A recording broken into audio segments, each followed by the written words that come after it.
Most professionals I talk to have a cash flow problem. Their income stops when they stop working. And no matter how much they earn, they feel like they're running in place. It's both exhausting and risky. A few years ago, I started looking for an answer. I didn't want to trade time for money forever. I needed something that could create monthly income and grow in value over time. And that search led me to real estate, specifically multifamily apartments that are not just real estate, they're cash flowing assets. Apartments are more than just buildings. They're recession resilient, cash flowing businesses backed by the real estate asset. With the right approach, they generate predictable income, appreciate over time, and can be run by professional management teams. It's one of the most overlooked investment vehicles out there. Before we dive in, a quick disclosure that this presentation is for educational purposes only. Nothing shared here constitutes legal, financial, or tax advice. Investing in real estate carries risk, and past performance does not guarantee future results. So please consult with your professional advisors before making any investment decision. All right, let me show you a real example. So Tiffany Bay Townhome, this is what we acquired. 2021, a 46 townhome apartment complex in Clear Lake. And what we did over the next 22 months changed everything. So as I said, it's a 1980s built townhome style apartment complex in Clear Lake, Texas. It's great location, strong fundamentals, and it was a bit tired, undermanaged, and overlooked. And where others saw a hassle, we saw the opportunity. That's why we jumped on it. This map shows the location is close to NASA, is close to University of Houston, in Clear Lake, in Lake City. Again, these are the strong fundamentals of this market and for this property. That's why we selected it. Okay, so what was the game plan? Our game plan was simple: fix the exterior, improve residents' experience, add safety, compliance upgrades, and treat it like a cash flowing business from day one. So this was straightforward. In particular, we, as part of our game plan, we wanted to put a strong management team in place. We implement rent increase after we upgrade units, reduce the costs and the expenses, and improve the management with, as we said, moderate exterior upgrades, and also adding amenities to the property, to the clubhouse, and maybe adding some smart features, and refinancing 3 to 4 years, and within strong exit strategy, with the market within 4 to 5 years, with an estimated cumulative return of 50 to 70%. So that was the game plan. All right. Let me show you some before and after of the upgrades that we did. This is an example of the signage. Another one, the site map, and also we improved, the courtyard. We did the exterior paint, really beautiful color scheme here, match the location, which is in proximity to the water, Clear Lake, and also Galveston, and power wash the bricks, improve the courtyard overall, trees, and we ended up replacing the fences, which like this color, natural color, really went well with the over vibe of the property.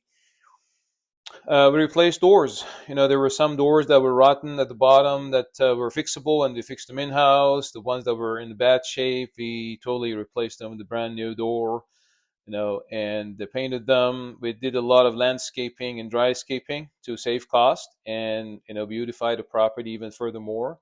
That's an example of the before and after.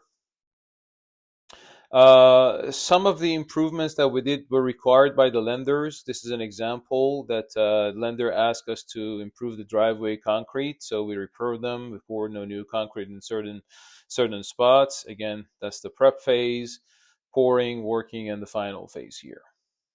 We built a gazebo, and we added a couple of grill sites, including under the gazebo, for residents to be able to enjoy over the weekend or weekdays. We improved the office space. Like we made a lounge and cafe with nice office furnitures, so that it feels really cozy. Also, it was like a two-story office, and residents could reserve it, for any family events that they had. This is an example of an upgrade in the kitchen. So kitchen, the cabinets were either replaced or um, resurfaced and painted. The flooring, changed. We added like newer appliances where needed and added the newer light fixtures. More upgrades in the lower level, upper level. These are townhome 2 stories. So the upper level were all carpets, so all new, fresh carpet, and the bottom level again, fresh paint, light fixtures, as well as new flooring. Replaced the mailbox. A lot of folks, they complained that prior to us, their mailbox was broken in because it was not secure. So we replaced it, and no residents were really happy about it. We did some foundation repairs in one of the buildings that needed the most. You see on the left, there's a crack in the wall, and so hired a company, added the foundation piers, and they lifted the building, and a lot of cracks were closed. This is another lender required improvement, the ADA ramp for disabled people. They did not have a proper access to the office and the clubhouse, so we built that as part of our uh, loan requirement. We added security cameras around the property, and right. So, but what I want to point out here is that this was not just a renovation on a property or real estate. This was really an optimization. If you think about it, apartments have revenues, expenses, and profit levers. And if you think of them and manage them like a business, everything changes. And this slide is to that point, that apartments are operating businesses that provide not only the revenue, the cash flow, they also cover the operating costs as well as debt services, and if bought properly, they remain cash flow positive with a like solid cash on cash and a great appreciation over time. Um, so a couple of minutes I'm going to spend on due diligence. Before we closed, we followed a very disciplined due diligence process, from inspections to audits, utility verifications to market analysis. And the underwriting that we performed was very conservative with a very clear plan to execute. This shows the details. So on the initial deal screening, of course, we drove by the location. We knew the submarket. We did the property tour. We looked at the rent roll, who are the potential residents, who are the main employers in the area, what are their income level, like in this case, $99,000 per year. The age demographics, population growth in the area, 1.6%. Close by businesses, and also we looked into comps, which I have a couple of slides to show you. And then on the financial underwriting, we were provided with the trailing 12-month profit and loss statement. We looked at again the rent roll. We analyzed the rent growth history, vacancies, concessions, any bad debt. We reconstructed the NOI reported in the seller's financials. So we did some cap rate analysis. We looked into break-even occupancy, the capex history, any development, any improvement that the seller has done. Also, we looked at the property tax. Property tax has been going up in most areas and counties in Texas. Insurance is a problem, was a concern, especially close to coastal area. So we had to get an insurance quote, and based on that, we revised our underwriting. We also talked to one or two lenders to get loan code and term sheets to understand the interest rate, loan to value, loan to cost, if they provide any interest only period. To calculate the debt service coverage ratio. We stress tested the deal. We looked into the rent growth potential, like the possibility of implementing ROB's system, the ratio utility billing system, and we calculated estimated the return, the projections for equity multiple, IRR, or the average annual return. Again, as part of the due diligence process, these are the main employers in the area: Boeing, Lockheed Martin, Jacobs, several biomedical firms, University of Houston, NASA, Johnson Space Center, and other companies. Lots of places around, for entertainment, for grocery shopping, as well as again, it's a touristy area. Uh, and big box offices like stores like Kroger or like Walgreens and so forth. We looked at the rent comp. We looked at 14 properties in the vicinity of Tiffany Bay. So Tiffany Bay, again, like these were townhome units. It was a bit difficult in the beginning to establish a rent per square foot because it was not an apple-to-apple comparison. But this analysis showed us that the average rent per square foot in the market is $1.24. And throughout looking at the details of the numbers, we kind of found out that at the Tiffany Bay, the rent per square foot was $1.04, $1.05. So this told us that, hey, there are some rooms for improvement, although these are larger units, 1,200 square foot on average, slightly different from the typical garden style, 600-700 square foot apartments. But still, there was some room for price increase. The market highlights, again, League City, Clear Lake is a solid market of Houston, with a solid rent growth, historic rent growth, and population growth as well.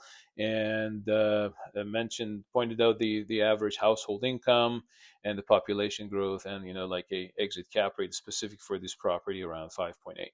So what made this investment really unique for us was that we had a strong team. So to get the loan, I worked with a key principal, and that key principal had also other properties in the area.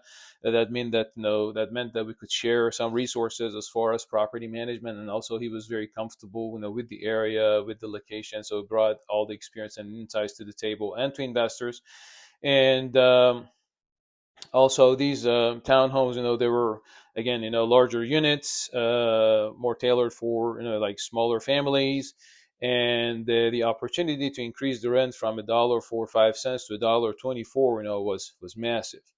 And the cap rate was the entry cap rate based on the purchase price was 5.8, which was slightly higher than the sold properties in the area. And the main reason in this specific case is that they had tax issues, with the appraisal district in Clear Lake, and we took advantage of that.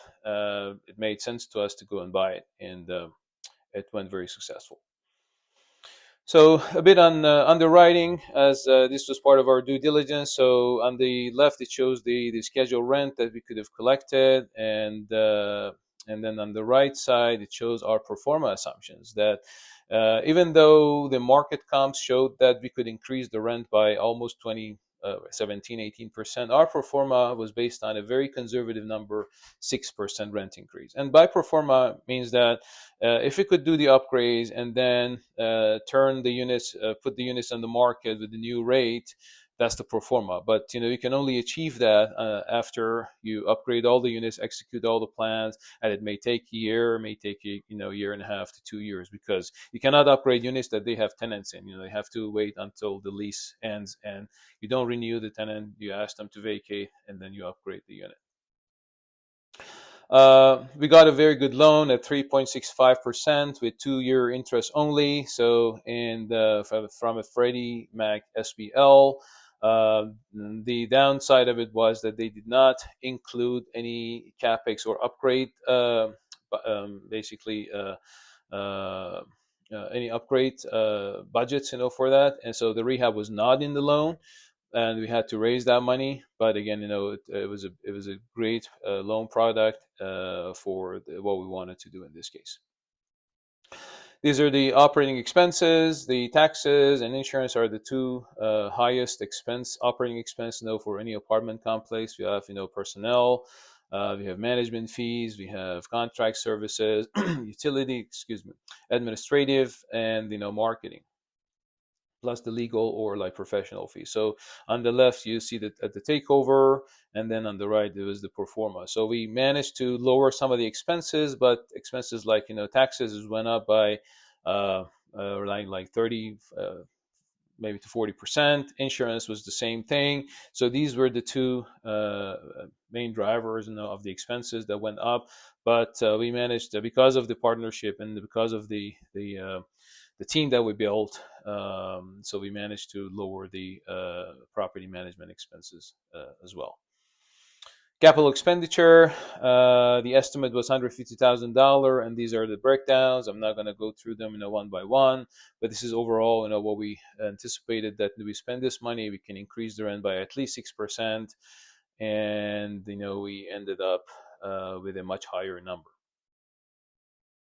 Projections showed that we could have a solid cash on cash from 6 to 8, say 8%, year over year, and this was something that investors were really happy about, and so this was a solid cash flow from day one, basically.